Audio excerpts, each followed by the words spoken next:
So Mike, tell me, what's your biggest fear in life? Oh God. That's a big question, Shawn. What are you doing to me, man?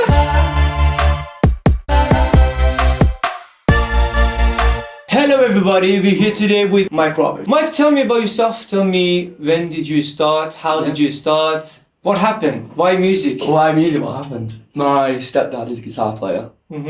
And when I was younger, I suppose I didn't really have a solid avenue. I didn't like football, for example. A lot of my friends were playing football. I had no interest, unfortunately. It wasn't in the household when I was growing up. I'm the middle child between two sisters. Okay. So my stepdad came along, 8 or 9 years old. So up until that point, I was in an all-female household who weren't interested in sports. Okay. So I don't know, I felt like I was a bit lost. So I think when I saw him play guitar and he was still is bloody good at it, he's a shredder, man. He's good. He's a really good player. I remember like kicking off when I was proper young, being like, I want a guitar, and I proper had a tantrum about it. Like a real tantrum. I was a kid, so allow it, allow it. And then from there, like, I had so many like miniature learning breakdowns where I just got really frustrated trying to learn this instrument because I knew I wanted to do it. I sort of saw the vision in my mind that I really wanted to be this person with this craft under my belt, like, 'cause even from such a young age. So I just persevered with it. And I was watching it enough in primary school to get like a few of my friends together. And we basically was like, okay, there's this talent show coming up in primary school. All right. And I really want to, form a band for it. And I don't know why, but the school let us do it. So we set up a little rehearsal room in one of my friends from primary school's garage, right? Okay. We begged, steal and borrowed for gear, guitars and amps and little speakers and things. And we just got to work rehearsing, and I think the band was called Scorchers. It was a terrible name, and we wore matching t-shirts. It was so corny. It was so cute though. I used to wear this little trilby hat, and it was funny. And that was like the first like proper music performance experience. I'm not sure if that's a very good sentence. First time ever, okay. Yeah, that was the first time I like properly played. And then from there I was like, I just got the bug. I got the bug, and moving towards high school I was in different bands, just blagging my mates to come to my gigs and just working the original circuit mostly up until my my early 20s. And then as you get on, I'm 28 now, so your life kind of fluctuates a lot, and you come in and out of music, I think, as financial burdens become more prominent in your life. But now it's crazy, like I'm almost 30 and I've gotten to a place now for the first time ever where this is actually my full-time job now. Like, this is what I do. Wow. This is what I do. I'm a musician. When people, and I almost, like when I was working other jobs and people would say, what do you do? I'd be sort of like coy about telling people what I actually did for a living. I didn't want to share because it didn't feel like it matched with my identity. Because the person that I try to project into the world is Mike Roberts, music, guitar player, singer. And that's what I try and personify, I suppose. I think everyone's got an ideology of themselves, and I think that tagline sticks with me quite firmly, and it has done for many years. What was your thought process? What would you think of in that moment when somebody asked you, what do you do? Yeah. And the image wasn't mirroring up yet. Yeah. Like how would you describe yourself, or what would you tell others? And how would you feel about it? Man, I'd very shamefully talk myself down. So the thing is, and I've come to realise this as I move deeper into my adulthood, like, it doesn't matter what you do. like a job is there just to serve a purpose. Sure. You know, it's not something that needs to derive such emotional connection towards. You know, it's not something that's necessarily. It doesn't change who you are. You know, it doesn't make you a good person. It doesn't make you a bad person. But it's such a big dream to chase, isn't it? Like being a musician. And when you say to people as well, I think that, I mean, you've spoken to many musicians, Shawn. Yeah. You know, I'm sure one or two of them have said to you, you know, they've had people coming up to you, to them being like, oh, you should be on X Factor. Yeah, You should be on The Voice. You hear that all the time in this game, man. Sure, absolutely. All the time. And it makes sense. I mean, I'm sure you're a singer. Of course. I'm sure you've had it. Yeah, I know what you mean. And it's, for me, I don't see that as a vision of mine. I've never thought to myself, well, yeah, I'd love to go on like a singing competition. You know, that's not it for me. I prefer just to be good at what I do on the level that I do it at. And now it's like, after years of working at a loss, it's sort of coming to fruition now. And I'm able to say to people with chest, like, yeah, this is it. Like, this is what I'm doing. Like, can you believe it? I can't. I'm still not over it. Yeah. You know? Yeah. But do you know what? There's certain people that have supported me, like, and made it possible, specifically venues. There's a venue in Bolton. It's called Definitely Maybe. They've basically allowed me to use their venue as my playground. Wow. Like, I'm a resident on a Thursday, so I run like a jam night on a Thursday there. So every week without fail for the last like 2 years, I've been there just grafting new tunes, just trying things out, working with new people, listening to new people, but mostly learning, you know, mostly just sitting back and figuring out what everyone else is doing, and then how can I do it better, or how can I sort of get onto that level, you know? There are times that we doubt ourselves, right? How did you convince yourself to go back on track on this, obviously a specific track in this case, and continue with this path? So when I was coming out of music and to do just standard like office work, like customer service jobs and things like that, on the exit, I would generally point my fingers at other people and be like, they didn't show up, you know, he was never committed, they was never on time, because I was always in band, you know, settings, where I was mostly writing the material to teach the band to then, you know, do these gigs and pay to play. I've been through all that.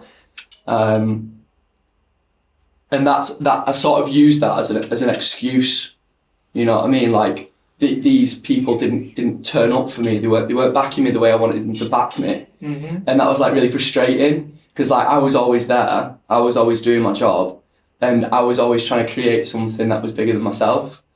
And after that, it was like, well, I couldn't do it. You know, I couldn't do it because they didn't show out for me. And what I've come to realise is that's such a twisted way to think of things. Because I could just do it on my own. Like, the technology's there now. Like, especially with like overdubbing and everything when it comes to recording. There's so much stuff. There's so much, like, many resources that you can lean into to simply create. And I'm pissed off at myself that I took that time away. But I think it was a necessary step to get to where I am now, to sort of enhance my hunger to get this shit done, you know, to work through the gigs that I need to work through. So yeah, I was just always pointing my finger, man, and that's not it. That's not. Talking about doing everything on your own and by yourself. We're living in an era that's like using a computer, a laptop, and of course in the last, I would say, few years, with having AI in place, you're able to do a lot of things on your own. But do you think that's a good thing? There's so many different explorative avenues you can go down when you're working with different people. Working in an ensemble is beautiful. I love to do that. I love to... one of my friends, Lewis, actually, we haven't written a song together in a while, but we used to always write songs together. He was a great... He's really good with words. He's got a real knack for words. He actually lives in Liverpool. And you know, we'd spend time, because he's not a guitar player as such, he's more of a wordsmith, script writer, etc. Okay. And we would hash out songs for ages and ages and ages, like through lockdown especially. Like we really worked at a few tunes, and the results were crazy. Like it's important to work with other people, because you don't see the potential in things that, you know, other people see different potentials in different pieces of work, and it's important to explore those potentials. But in terms of making it a job, because like here's the thing, right? I'm sort of blurring the line a little bit here, because I do cover work, I do like live work as a job. That's what I'm doing, but I am writing on the side as well. So with my writing and what I'm trying to achieve with that, I've recently started working with this guy called Phil. And he's a great singer, songwriter himself, and guitar player. And we've been learning some old and new songs that I've been writing, and you know, trying to create a little set list together. So I've only just started opening the door again to my own original music. It kind of turned itself around, because at one point it was like all or nothing. These are my tunes. That's what I'm gonna gig. I'm not going to do covers. I didn't even know a cover, literally. I didn't even know a cover for like the first portion of my music journey. I hate that, but like, it's true. I didn't know a single other person's song, which is mad. Yeah. I'd occasionally play some Oasis, but that's about it.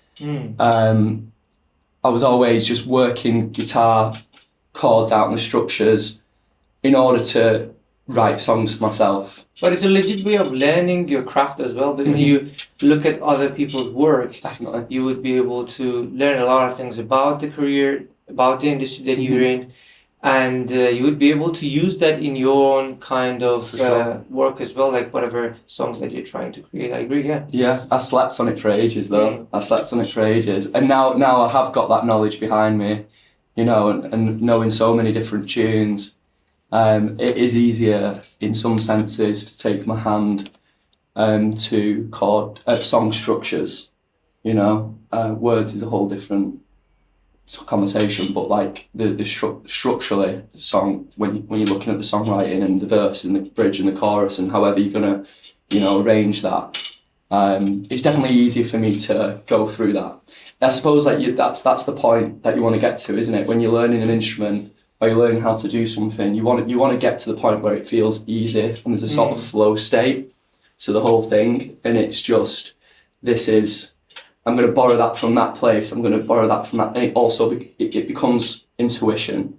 You know, you don't really have to think too much about it, you just allow it to come to you. So many songwriters say that songs write themselves, and it's true. You know, you can write a song in 5 minutes, and they're awesome. You know, and those are the songs that you want to grab onto and really make tangible as quickly as you can, whether it's just a voice recording on your phone or something a bit deeper. I don't know if that answers your question, Shawn. I sort of rambled there. No, that does. If your stepdad wasn't into music, you would have still been a musician? That's a good question. Mate, if that wasn't there early on, man, I don't know what I'd be doing. I don't know what I'd be doing. You know why I'm bringing this up?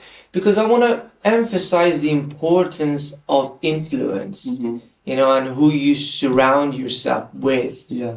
You know, if I surround myself with the things that I want in life, consciously or subconsciously, it's going to affect me. It's going to direct me into a certain direction in life.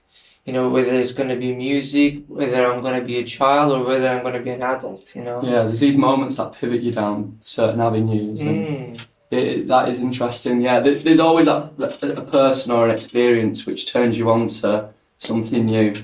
And you don't really realise how important those things are until you reflect on them later on. Absolutely. Yeah, man, I have no idea what I'd be doing if I didn't. Mate, I don't know what I'd be doing. Mike, tell me, have you released any songs so far? Yeah, so the most recent song I've released is called 5,167 Miles, which is a mouthful. Okay. But that was just fun for me. It was more like a learning curve. I'm trying to just create things and put them out. create things and put them out. Okay. So I sorted myself out with a little, nothing like you've got here, mate, but like a little home studio. Okay. A little Focusrite 2i2, you know, low. Experimental. Okay. Yeah, Stuff, just okay. super bedroom, Okay. streamlined Okay. recording, Logic on the Mac, all Okay. that. And I am in no way a producer or a mix engineer. Like I have no idea how to do it. Mhm. Like clueless. Okay. But I'm curious to learn because I want to make tangible demos and things. So that last release was more so an experiment. I didn't put any money into it, like nothing. I didn't put a single penny into it. Oh. The story behind it is more interesting than the actual final product. So what happened there is my girlfriend's from America. She's from California. Wow. And she came over to see me, and she missed her flight because of me. Okay. So we had an extra week on her stay in her last visit. Okay. And so we decided to get an Airbnb in the countryside. So we got this lovely little cottage, and it was gorgeous, stunning. But she had a small turn in health, nothing serious, thankfully. And it meant that we took her to hospital. We spent the night there in A&E while she was in a hospital bed getting her heart rate monitored. Okay. And I'm sure she won't mind me telling this, to be fair. So whilst she was resting, I could not sleep a wink, like at all. So I was just writing down lyrics. It got to the point where I needed to go back to the place where we were staying to get clothes. I had the guitar there already. In the midst of getting her clothes, I sat down with the guitar and I came up with the riff that you're hearing in that song. Mm-hmm. And then went back to the hospital and finished the song next to her while she was in bed. Yeah. And then I played it the next day, and it was just this lovely moment. And from there, I was like, I'm not gonna wait for anyone else to get this out. Okay. Like this needs to be for me, it needed to be a moment in time. And I want to share this experience as quickly as I possibly can. Okay. But I don't have the right skills. So what do you do? Okay. What do you do? You just make the most of what you have. Okay. So I just tried my best to get a recording. It's cohesive. I say that. It's not like radio quality. It is on Spotify. But that was more so because I can than anything else. So yeah, I don't know, maybe I'll take it down. I probably will take it down and then re-record it with an actual engineer and you know, other musicians, and re-release it. That's no doubt gonna happen. But for the time being, that song, it was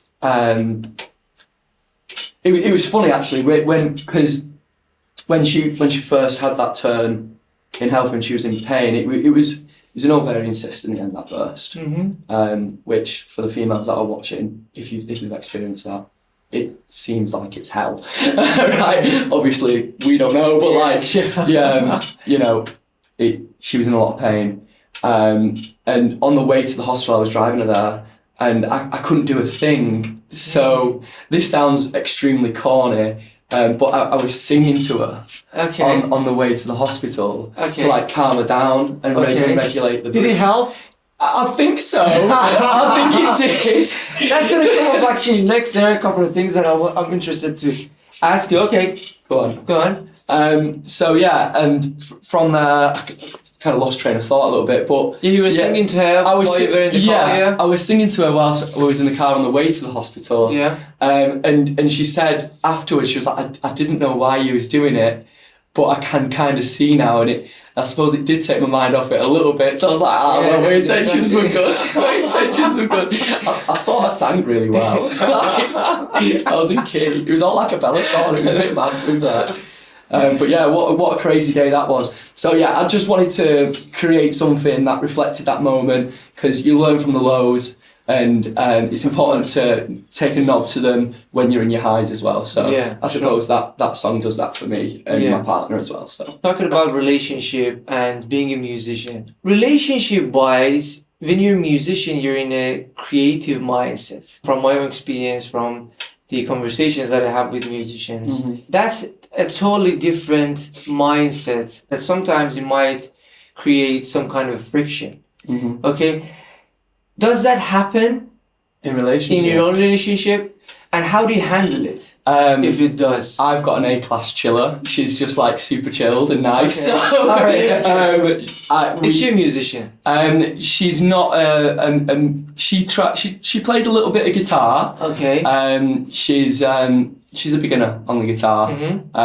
But she's a dancer. Okay. So she's a creative. Art. Okay. She's definitely a creative. Okay. And the way she approaches things is always sort of like outside the box. So, and I'm not really a star sign person, but we're both Sagittariuses. I'm not sure if that has any bearing on it. I know nothing about that kind of stuff. That might, yeah, okay. But yeah, I have in my past relationships where I've been with more, I'd say probably methodical, non-creative. Non-creatives. I've definitely met some friction there. It's been. I've confused people. It's like, why are you doing this? You know, why are you doing that? Why are you spending your time doing that? Like, you're not achieving anything from it. Like, I've had it all, man. I've had it all, like, in terms of discouragement. But I've got a solid mum, you know what I mean, who's always been really, really encouraging, and she's mad as a box of frogs, literally mad as a box of frogs. But, you know, she sees what I see, and she'll tell me if it's shit, and she'll tell me if it's class as well. Okay. Do you have plan B? So if plan A doesn't go as you planned, do you have plan B? Mate, there's no plan B. Are you joking? No, there's no plan B, lad. Okay. Right. If I had a plan B, I'd probably have started it by now.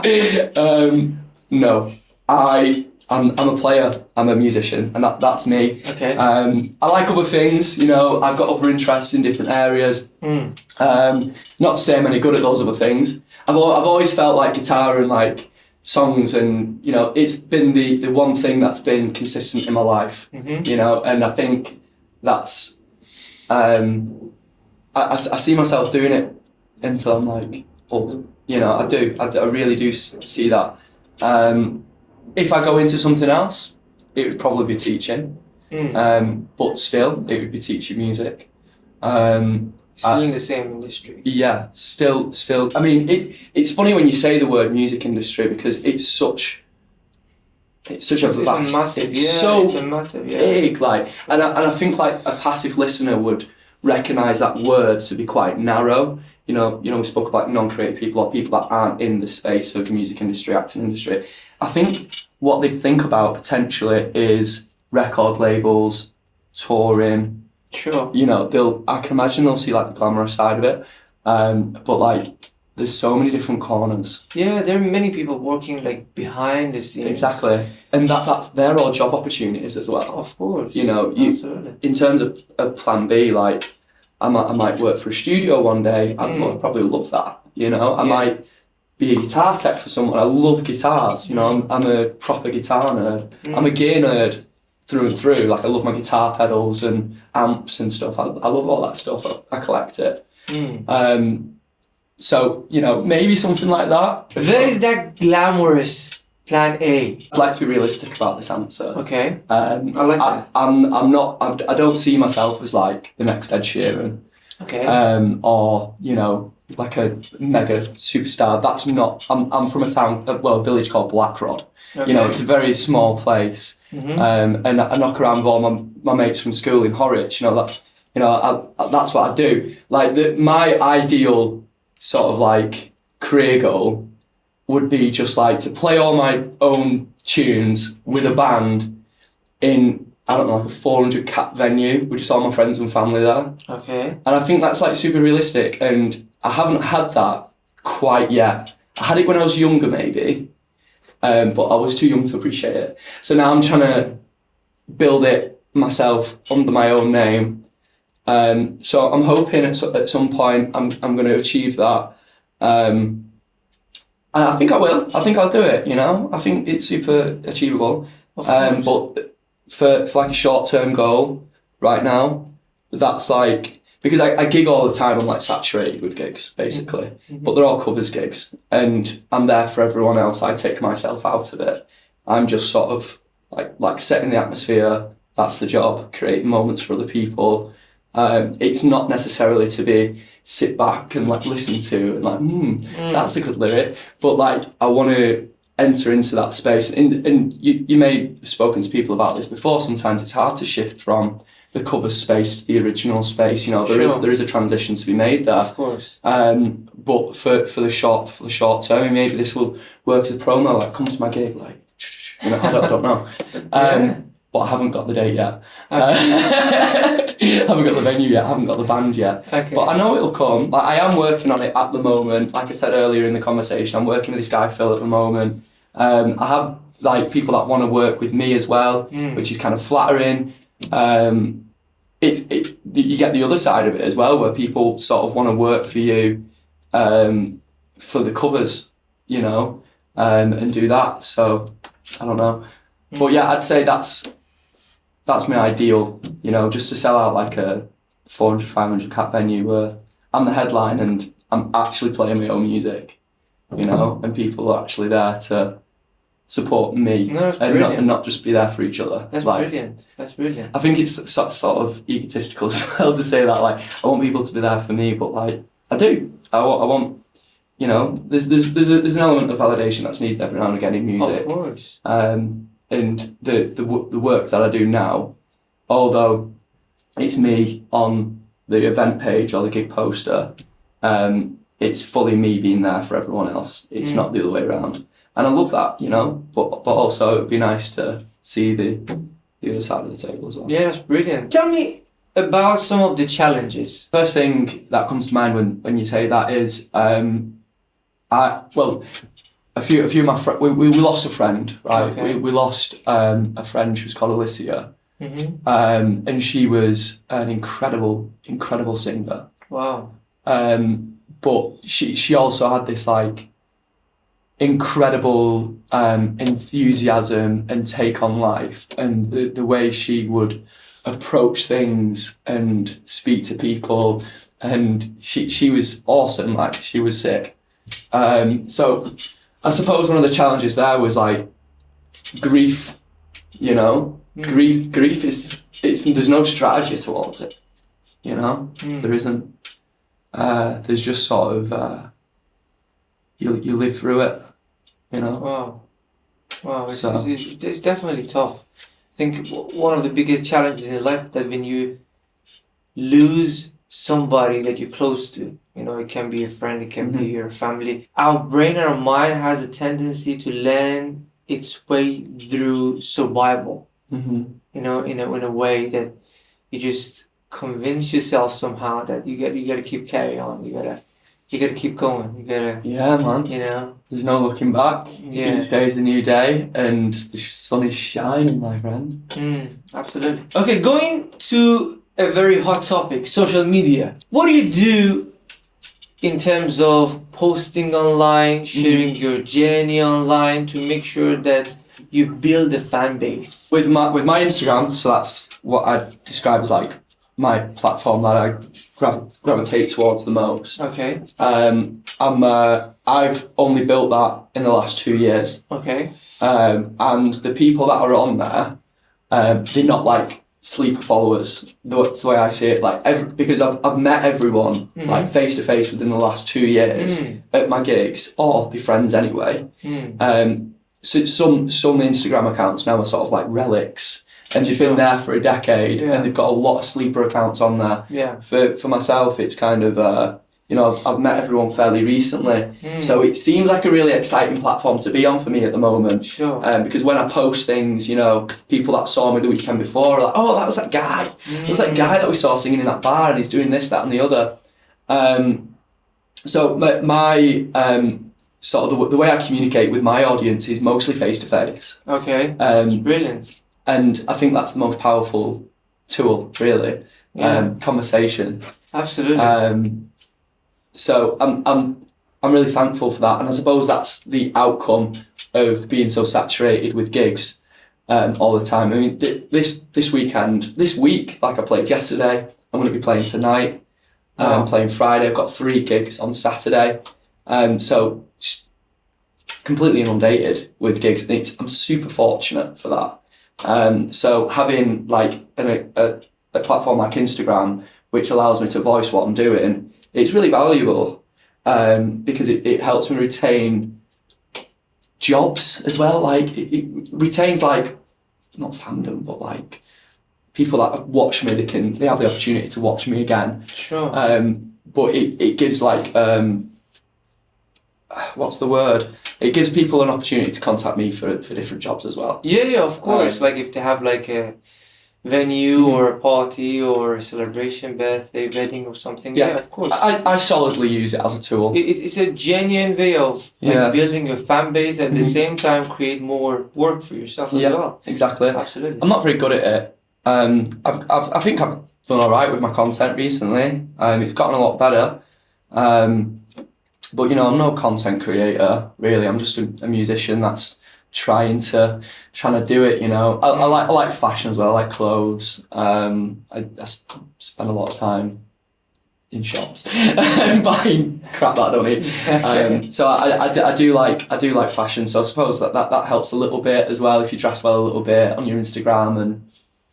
I don't know. It can be toxic. I'm sure it's been explored so much through the conversation already. Okay. You can get that tired thumb thing, can't you? And it's just bad for your brain and stuff.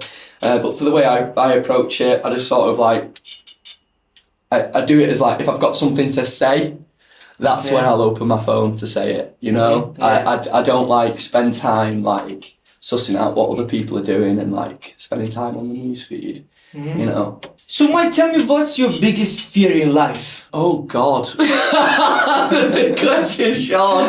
What are you doing to me, man? My biggest fear in life. Yeah. Oh God.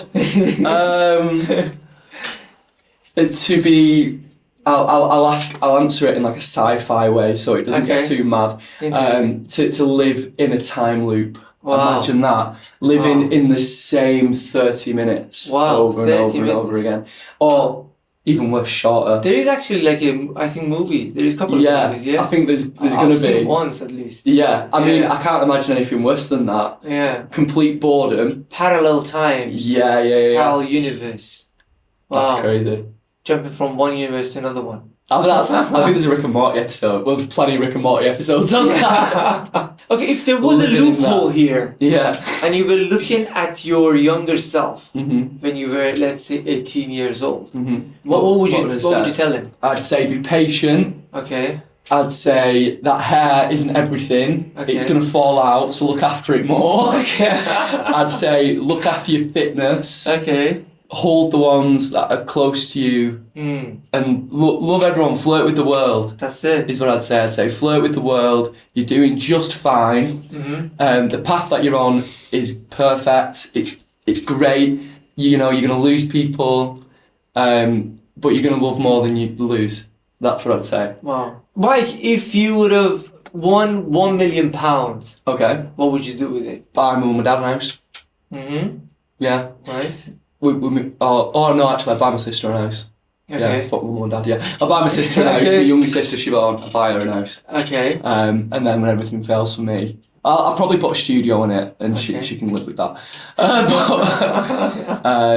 Yeah, I'd probably do that. Okay. Sounds good. Yeah, I think... You buy a very expensive house then. Yeah! It'll be fine, you know.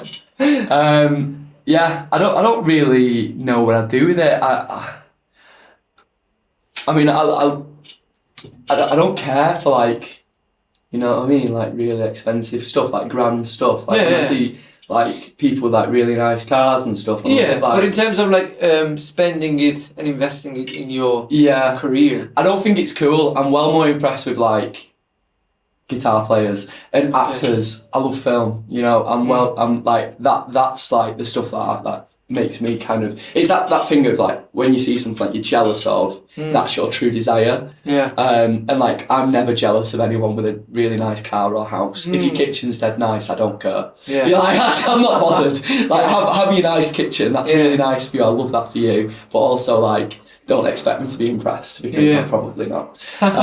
If you have a skill, you know, if you're good at woodwork or, you know, things like that, I sway towards crafts. That's sort of like how I'm wired. I prefer, I'm normally like quite towards people that are just good at things. You know what I mean? Yeah. I suppose that's a loose way of answering. So if music didn't exist, a music-related job, what would you do? I'd probably be a fireman. Fireman? Yeah. Oh, interesting. I'd probably be a fireman. Okay. Yeah. Cool. Why a fireman?